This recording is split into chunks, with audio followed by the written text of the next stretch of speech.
Hi friends, welcome back to the channel ఇట్లు మిశ్రీకాకుళం పిల్ల అండ్ ఇట్స్ మీ Kusuma. Welcome to this new video. Time అయితే 5:30 అలాగ అవుతుందండి. అండ్ ఆకాశం చూస్తున్నారు కదా, ఒకలాంటి పింక్ కలర్ వచ్చి చాలా బాగుందనమాట. సో పదండి బ్లాగ్లోకి అయితే వచ్చేద్దాం. ఇదిగోండి, ఈ రోజు నేను స్వామివారికి చేసిన అలంకరణలోని కాగడమల్లి అండ్ రోజ్ పెటల్స్ అయితే ఇలా కాంబినేషన్ చేశానండి. వైట్ అండ్ పింక్ కలర్ లో వచ్చేసి చాలా బాగుందనమాట. మార్నింగ్ పూజ అప్పుడు అండి, ఏదో ఒక దేవుడి పాట ప్లే చేసుకుంటూ మనం చక్కగా ధ్యానం చేసుకుంటే ఆ టైం చాలా పాజిటివ్ గా ఉంటుంది నాకైతే.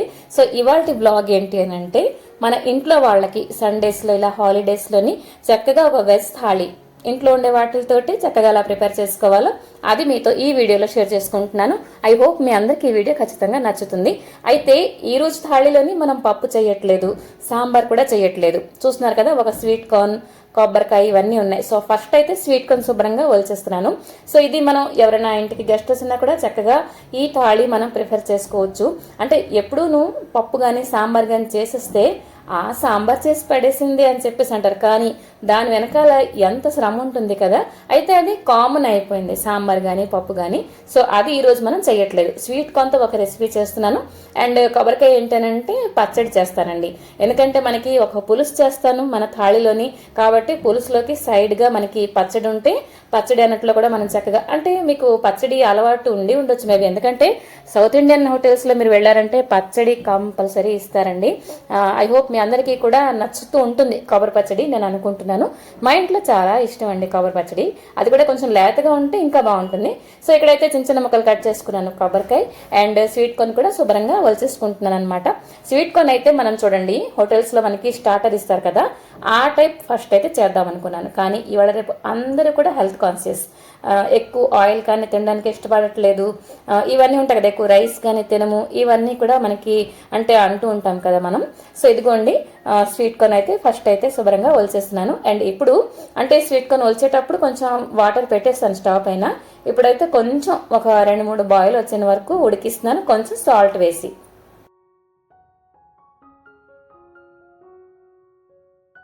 కార్న్ అయితే ఉడికిపోయాయండి, ఎక్కువ టైం కూడా పట్టదు కదా. ఇప్పుడైతే పచ్చడి కోసం వేసుకున్నాను కడాయిలో కొంచెం ఆయిల్. ఆ తర్వాత శనగపప్పు అండ్ రెడ్ చిల్లీ అయితే కొంచెం రెడ్గా వచ్చేంత వరకు మనం ఫ్రై చేసుకోవాలన్నమాట. ఆ తర్వాత ఇందులో వేసుకుంటాను కొంచెం హింగువ. ఇదిగోండి, ఏదైనా పచ్చడి ఐటెంలో నేను హింగు డబ్బా పట్టుకుని రెడీగా ఉంటానండి. టేస్ట్ బాగుంటుంది. అండ్ ఇందులోనే మనం కట్ చేసి ఉంచుకున్న కొబ్బరి ముక్కలు ఫ్రై చేయట్లేదు. ఇప్పుడైతే స్టవ్ అయితే ఆఫ్ చేసేసానండి. ఇవి చల్లారాక మనం మిక్సీ పట్టేయాలి. కొంచెం సాల్ట్ వేసుకుంటాము అండ్ కొంచెం చింతపండు కూడా. సో ఈ మాత్రం పచ్చడికి ఒక చిన్న నిమ్మకాయ సైజ్ అయితే చింతపండు పట్టేస్తుంది. ఇప్పుడైతే స్వీట్ కార్న్ రెసిపీకి అయితే వచ్చేసానండి. అయితే కడాయిలో వేసుకున్నాను కొంచెం బటర్. ఇక్కడైతే మనం ఆయిల్ అసలు యూజ్ చేయట్లేదు. బటర్ కొంచెం మెల్ట్ అయిపోయిన తర్వాత కొంచెం ఉల్లిచెక్కు చాలా చిన్న చిన్న ముక్కలు అయితే కట్ చేసుకున్నానండి. ఇప్పుడైతే ఈ బటర్లో మనం ఇవన్నీ కూడా సాటే చేసుకుంటాం. ఉడికించిన స్వీట్ కార్న్ కూడా ఇప్పుడైతే యాడ్ చేసుకుంటాను. అంటే ఆనియన్స్ మనకి కొంచెం ట్రాన్స్పరెంట్గా అయిపోయిన తర్వాత వేసేసుకున్నాను స్వీట్ కార్న్. అయితే ఎక్కువగా ఏదో మనకి కరకరలాడినంత ఫ్రై కూడా కాదండి. ఈ కర్రీ అయితే చాలా బాగుంటుంది. ఇంతకీ మీరు వండుతున్నప్పుడు ఈ రెసిపీ చేసుకొని ఒక చిన్న గిన్నెలో పెట్టుకొని తినారంటే బోల్డ్ అంత ఎనర్జీ కూడా వస్తుందండి. ఇప్పుడైతే వేసుకున్నాను కొంచెం క్యారెట్ తురుము. ఆ తర్వాత కొంచెం బీట్రూట్ మొక్క కూడా ఉండేనండి. యాక్చువల్గా బీట్రూట్ సెపరేట్గా తినండి అని అంటే మా ఇంట్లో ఎవరు కూడా తినరు, కాబట్టి ఇలాగ ఏదైనా రెసిపీలో నేను వాడేస్తూ ఉంటాను అనమాట. అండ్ సాల్ట్ అయితే కొంచెం వేసానండి. ఆ తర్వాత వేసాను కొంచెం పెప్పర్ పొడి. ఇంతేనండి. ఇందులో మరి ఎటువంటి మసాలాలు మనం అయితే వేసుకోవడం లేదు. ఒకసారి మంచిగా కలిపేసుకొని, అంటే అడుగు అంటకుండా కొంచెం బటర్ వేసాం కాబట్టి ఉల్లిచెక్కు కానీ మనకి స్వీట్ కార్న్ కానీ అడుగు అంటకుండా అలా కొంచెం మంచిగా కలుపుతూ ఉండాలి. ఇదిగోండి, వేసాను కొంచెం బీట్రూట్ తురుము. వేసిన తర్వాత ఈ రెసిపీ ఎంత బాగుందో తెలుసండి, చిన్నపిల్లలు కూడా మనకి ఇష్టపడి తినేస్తారనమాట, అంత బాగుంది. అంతేనండి, ఈ రెసిపీలో మరి ఇంకేంటి లేదు. ఒకసారి చూస్తున్నారు కదా, బీట్రూట్ వేసిన తర్వాత మంచిగా కలర్ఫుల్గా వచ్చేసిందండి. ఇందులో మనం కావస్తే ఉంటే క్యాప్సికమ్ అయితే వేసుకోవచ్చు అనమాట. సో ఇక్కడ నేనైతే ప్లేటర్ రెడీ చేసుకుంటున్నాను, కానీ మనకి అంత సీన్ లేదు. చూస్తున్నారు కదా, అలా జర్రమని జారిపోతున్నది. అండ్ ఇదేంటనంటే షార్ట్ వీడియో కోసం చిన్నగా షూట్ చేశాను. ఈ మధ్యన మాస్టర్ చెఫ్ చూస్తున్నానండి, చెప్పాను కదా. ఇంతకీ మీరు చూస్తున్నారా లేదా? చూడకపోతే ఒకసారి చూడండి, ఎంత బాగుంటుందో తెలుసా ఆ ప్రోగ్రామ్ అయితే. సో ఇంకా ఇదిగోండి, కప్పేసి అటువైపు అయితే ఇటువైపు చిన్నగా వీడియో షూట్ అయితే చేశాను. అంటే ఒక రెసిపీ మనం చేసేటప్పుడైనా ఒక వీడియో చేసేటప్పుడైనా బోల్డ్ అని బ్లూపర్స్ వస్తుంటాయి. సో అదండి, ఇక్కడైతే మనం చేసుకుంటున్నాం పులుసు. అయితే స్వీట్ కార్న్ మనం ప్లేటర్ చేసేటప్పుడే కొంచెం హాట్ వాటర్ ఉండని స్టవ్ మీద మనకి. ఇప్పుడైతే మన ఇంట్లో ఉండే వెజిటేబుల్స్ నేనైతే కొంచెం వంకాయ, టమాటా, బెండకాయలు, ములంకాళ్ళు ఇవన్నీ వేసి కొంచెం చింతపండు పులుసు, కొంచెం పసుపు వేసి ఉడికించాను అనమాట. ఇప్పుడైతే కొంచెం వేసేసాను సాల్ట్. మనకి ఏంటంటే మొక్కలన్నీ ఉడికిపోవాలి కదా, అంటే ఉడికినప్పుడు సాల్ట్ పట్టేయాలన్నమాట. అండ్ ఇప్పుడు వేస్తున్నాను కొంచెం పులుసు గుండ యాడ్ చేస్తానండి. అసలు ఏంటంటే పులుసు గుండ చేసేటప్పుడు మీకు నేను ఎప్పుడూ వారానికి సరిపడా అలా ఉంచుకుంటూ ఉంటాను. అదేంటి చూడండి, శనగపప్పు, ధనియాలు, మెంతులు, మిరియాలు, జీలకర్ర, కొంచెం రైస్ డ్రై రోస్ట్ చేసేసి మనం మిక్సీ పట్టేసి ఉంచుకుంటే ఇలాంటి పులుసుల వాటిలో చాలా బాగుంటుంది. అండ్ ఇది కూడా ఒక ట్రెడిషనల్ రెసిపీ. చూడండి, సాంబార్కి మరిపించే రెసిపీ అనమాట. ఇందులో మనం ముల్లంగి దుంపలు కూడా వేసుకోవచ్చు అనమాట. సో ఇప్పుడు కొంచెం సీజన్ తగ్గింది కాబట్టి రావట్లేదు. అయితే ఇల్లంతా కూడా పులుసు వాసన గుమగుమలాడుతుందండి. అయితే చూడడానికి పలచగా ఉంది కదా, దానికి మనం రంగు ఇచ్చేస్తాం, రుచి కూడా ఇస్తున్నాం, అండ్ చిక్కదనం ఇవ్వాలి కదా. సో కొంచెం శనగపిండిలో వాటర్ మిక్స్ చేసి వేసానండి. ఇప్పుడైతే శనగపిండి కొంచెం పచ్చివాసన పోయినంత వరకు మనకి కొంచెం ఉడికిపోవాలన్నమాట. సో ఇక్కడ చూస్తున్నారు కదా, మొక్కలు అయితే పులుసులో మొక్కలు ఎంత బాగుంటాయో తెలుసా, మీరు ఎంతమందికి ఇష్టం. సో ఈ రెసిపీ అయితే ఒకసారి ట్రై చేయండి. కొంచెం ఎక్కువ అయిపోయినా కూడా మనకి భయం లేదు, ఫ్రిడ్జ్లో ఉంచేస్తామంటే పులుసు ముందు రోజు కంటే మరుసటి రోజుకి ఊరి బాగుంటుంది. అండ్ కొంచెం మనకి పులుసు అడ్జస్ట్మెంట్కి నేనైతే కొంచెం బెల్లం పొడి వేసానండి. ఆ తర్వాత ఇప్పుడు వేసుకుంటున్నాను తాలింపులో హింగు, రెడ్ చిల్లీ, కరివేపాకు, ఆవాలు, జీలకర్ర అండ్ మెంతులు ఇదైతే వేసానండి. అండ్ మరి కొంచెం టేస్ట్ రెట్టింపు అవ్వడానికి కొంచెం నెయ్యి అయితే వేస్తానండి దీనిపైనే. యాక్చువల్గా నెయ్యితో తాలింపు వేసినా మనకి బాగుంటుంది, అంతెందుకులే మనకి బడ్జెట్ అని చెప్పేసి లాస్ట్లో కొంచెం నెయ్యి వేసేసాను. మూత పెట్టేసి డైరెక్ట్గా తిన్నప్పుడు తీయండి, చాలా బాగుంటుంది. ఇంకాను ఇప్పుడైతే వంకాయ కూర కోసం మెంతి కారం అండి, కొంచెం తాలింపు అయితే వేసుకున్నాను. రెడ్ చిల్లీ, మినప్పప్పు, 2 మెంతి గింజలు అండ్ వంకాయ ముక్కలు అయితే కట్ చేసుకొని కొంచెం ఉప్పు, పసుపు వేసి మూత పెట్టేస్తాను అనమాట. ఇది యాక్చువల్గా మనకి ఫంక్షన్ల వాటిలో మెంతి పొడి వేసి డ్రై రోస్ట్ అంటే డ్రైగా ఉంటాయి చూడండి విడివిడిగా, ఆ విధంగా ఇదైతే వచ్చేస్తుంది అనమాట.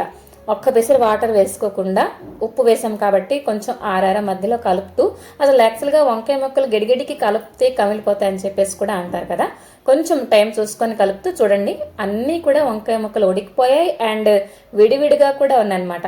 ఇప్పుడు మనం మెంతిగుండ వేసుకుంటున్నాం. మెంతిగుండ మన దగ్గర కూడా లేదు అని అంటే మినపప్పు, శనగపప్పు, ధనియాలు, మెంతులు, కొంచెం రెడ్ చిల్లీ డ్రై రోస్ట్ చేసేసి అందులో కొంచెం చింతపండు కూడా మిక్స్ చేసి అది అనమాట ఈ పొడి అండి. ఇవన్నీ ఏంటంటే నేను 1 వీక్ సరిపడా చేసి ఉంచుకుంటానండి. ఆ వీడియోస్ కూడా మన ఛానల్లో ఉన్నాయండి, ఒకసారి మీరు విజిట్ చేస్తే అవన్నీ కూడా మీకు దొరికిపోతాయి అనమాట. సో ఇక్కడ మన వంకాయ ముక్కలు చూసుకొని పొడి అయితే వేసుకున్నానండి. చూస్తున్నారు కదా, ఇవి యాక్చువల్గా డీప్ ఫ్రై చేయాలి ఈ కర్రీ కోసం. సో ఇక్కడ మనం అంతా హెల్త్కి ధ్యానంలో పెట్టుకొని చేసుకుంటున్నాం. సో కర్రీ అయిపోయింది. ఇప్పుడైతే నేను మన మిరియాలతో అప్పడాలు ఉంటాయి కదా, అవైతే ఇప్పుడు నేను కాలుస్తాను అనమాట.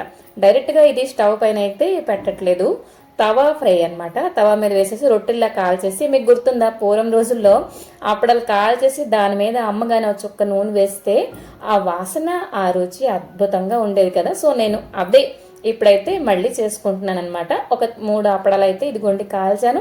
అండ్ కొంచెం నూనె అలా రాసేసి మొత్తం అప్పడాలా మనం సర్కిల్ లాగా అప్పడం తిప్పేస్తే మొత్తం స్ప్రెడ్ అయిపోతుంది. అండ్ కాల్చిన అప్పడాలు మీరు ఎంతమందికి ఇష్టం తప్పకుండా కామెంట్ చేయండి. ఈ మెనూ అంతా మనకి ఒక అరగంటలో అయిపోతుందండి. అంటే అక్కడ ఒకవైపు రైస్ పెట్టేశాను, రైస్కి కలుపుకుంటే మనం ఒక గంటలో ఈ రెసిపీలన్నీ కూడా చేసుకోవచ్చు. ఈ మధ్యలో అయితే నేను నీళ్లు పట్టుకున్నాను, బ్రేక్ఫాస్ట్ రెడీ చేశాను, కాఫీలు కలిపాను. ఇవన్నీ కూడా ఒకవేళ మనకి 3 బర్నర్ స్టవ్ ఉన్నా 4 బర్నర్ స్టవ్ ఉన్నా కూడా అన్ని రెసిపీలు ఒకసారి మనం ఈజీగా చేసుకోవచ్చు. ఒకటి ఏంటంటే మనం కొన్ని పొడులు అయితే ముందుగా ప్రిపేర్ చేసుకుంటే అది మనకి చాలా హెల్ప్ఫుల్ అవుతుంది, టైం కూడా కలిసి వస్తుంది అనమాట. ఇదిగోండి ఇప్పుడైతే మనం వడ్డించేసుకుంటున్నాము. చెప్పాను కదా ప్లేటర్ మనం రెడీ చేసుకోవడమే. అయితే ఇక్కడ బ్లూపర్ మీతో షేర్ చేసుకుంటున్నాను. చూస్తున్నారు కదా, బ్లర్ అయిపోయింది. మనకి క్లియర్గా ఉంటాయి కదా, చూడడానికి బాగుంటుంది. అయితే ఇది కూడా సైడ్కి వచ్చేయడం కర్రీ కానీ, ఇది షార్ట్ వీడియోలో అంటే పోస్ట్ చేశాను, అది మీరు కంపేర్ చేసుకున్నారంటే చూస్తే మీకు తెలిసిపోతుంది అనమాట. సో ఇదిగోండి, కానీ ప్లేటర్ అయితే అద్భుతం అండి.